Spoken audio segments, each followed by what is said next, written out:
Yo, what's going on, y'all? It's your guy Perry, and we are back with another video. Yo, this time we're gonna go ahead and answer one question, all right? And that one question is the M1 iMac still good enough for music production 3 months later with it?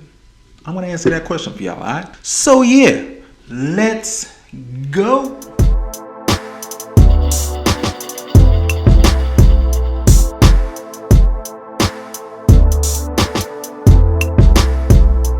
Alright, y'all, welcome back. Yo, like I said, we're about to go ahead and check out whether or not the M1 iMac is still good enough for music production after using it for roughly 3 months with Logic Pro X. I'm gonna go ahead and tackle some questions regarding that. Those of y'all that are interested in music production. But if this is your first time checking out one of my videos, man, y'all know what y'all gotta do. Make sure you go ahead and like, make sure you go ahead and comment, make sure you go ahead and subscribe, and you gotta hit that bell, baby, wherever it may be, because it's so without further ado, let's get right into it. Alright, y'all, so I'm gonna keep this very simple, alright? Very simple. I'm really just gonna break this up into two areas, alright? It's just gonna be the good and the bad. Alright, y'all. So one of the first good areas for me regarding the M1 iMac is really with the screen size. Alright, for those of y'all that aren't aware, I used the MacBook Pro 2018 15-inch for a few years, and I actually like that device. And I could have just gotten a monitor for my MacBook Pro, but I didn't want to go that route. I really just wanted to get an all-in-one machine, so I went ahead and started really looking at the M1 iMac sometime last year. So jumping right into the screen for me was a no-brainer. The screen was good. A lot of people, you'll probably find a lot of people on YouTube that'll say that the screen is not big enough. You wanted a 27-inch, you wanted a 32-inch and whatnot. But honestly speaking, using the 24-inch form factor is fine. I mean, everything looks okay on my tracks, on my project screen. Everything just kind of looks clean and nothing feels cluttered. At least not as cluttered as it was on my MacBook Pro 2018 15-inch. And the screen itself is beautiful. 4.5K Retina screen, everything you need. It's not HDR, it's not 120 Hertz, but it gets the job done. In my opinion, it's just fine. It really is just fine. Next pro about the iMac M1 is the potential of the M1. The M1 as it stands right now is very powerful. I've talked about this on my other videos regarding this machine. Definitely flies. I'm able to utilize so many different apps in general. I have all my little apps open at once, whether that's Discord and Logic Pro. I never close out of Logic Pro in most cases. Having my browser open, having my notes open, having different streaming services open, everything open at the same time. Apps load up super quick, super fast. Logic Pro loads up super quick, super fast when I'm running it in native mode. But yeah, it works good. But we gotta go ahead and jump into the bad now, because it's not all roses when using the M1 iMac, and it's not the machine itself. I think the machine itself runs okay, but it just has more to do with compatibility. Before I jump to that, I want to get into my first bad point of using the M1 iMac for music production. There is no higher spec option for the M1 chip in general. Now what I mean by that, obviously we have the M1 Pro, we have the M1 Max, and we have the M1 Ultra now as well. But as far as the iMac is concerned, the 24-inch, you only have the M1 chip. And I get it. I really do get it.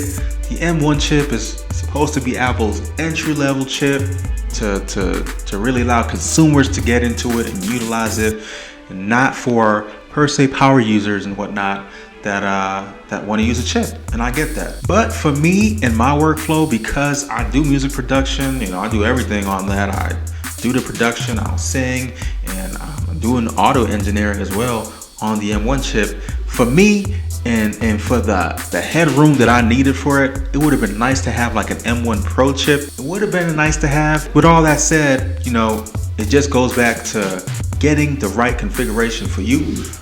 For me, I have the 16 gig variant with the 8 core GPU, and I have 1 terabyte of storage. So for me, it's gonna last. It's gonna do okay. For me, I have no choice other than to kind of bank on the performance being better later on. And what I mean by that is getting into my second bad point, which is third-party plugins.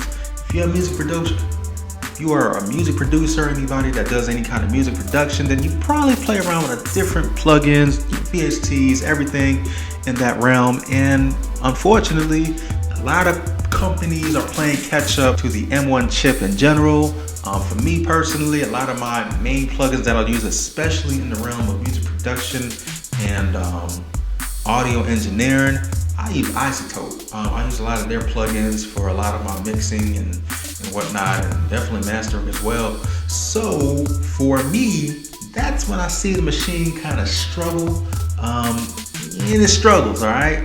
Because on one point is because these applications aren't native to Apple Silicon, I have to run my Logic Pro X in Rosetta, and you know, it's just not as fast, and I can really feel like the machine is bogging down as I use it. I can have between 20, 35 tracks on my machine, and if I'm running those plugins on multiple tracks of my project, I'm gonna feel it. I'm gonna see it chugging. I'm gonna see the CPU kind of max out. I'll see it there in a little meter, and it ain't a fun experience. And honestly speaking, it kind of goes back to the developers of those apps. So like iZotope, who isn't sponsored or anything like that, but you know, if y'all are listening, please get on the program. Now, thankfully, companies like iZotope, they'll have a timeline of showing when they'll actually update that particular plugin for Apple Silicon.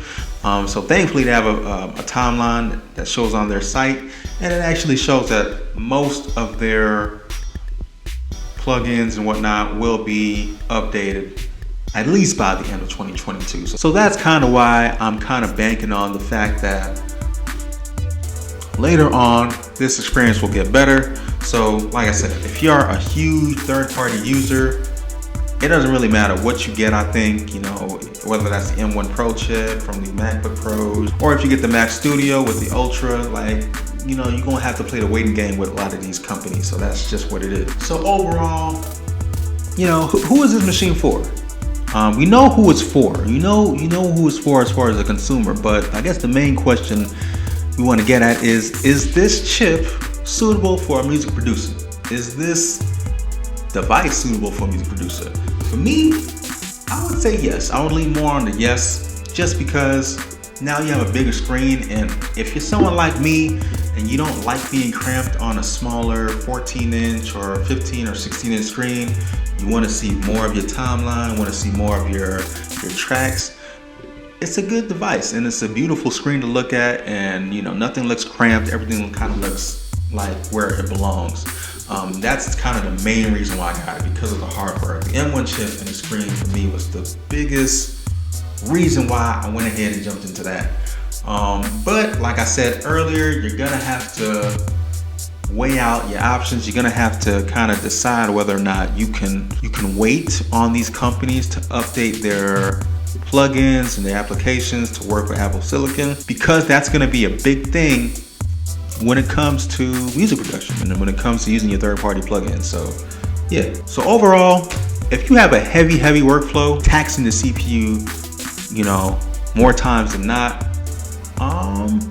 you know, maybe you might be better off with like an M1 Pro or M1 Max chip. Maybe. I think in most cases though, music producers especially, you'll be okay because you're just utilizing the CPU anyway. So, you know, only if you're a super duper heavy user, yeah, I guess go get it. But I think generally speaking, if you're just in music production, you know, you do some music production work, maybe you're not as heavy into audio engineering as maybe like me, I think this is fine. If you're running it in native, you're not gonna see any slowdown. That thing is gonna be blazing fast the entire time. So definitely keep that in mind. So if you're a music producer, you're cool. If you're doing a lot of other stuff, like I said, engineering, you're running just multiple plugins anyway all the time, then you're gonna see it where it's gonna slow down, especially if you're not running it native. So just keep that in mind. All right, y'all, thank y'all so much for checking out this video. I really do appreciate it. Hopefully I learned something. Hopefully that helped you out.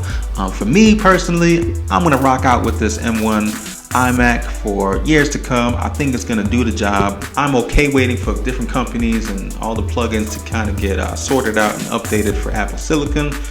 I think it's already a great machine to use on a daily, so I'm cool. Thank y'all so much for checking out this video. I really do appreciate it. And listen, I'm gonna check y'all out on the next one. Peace.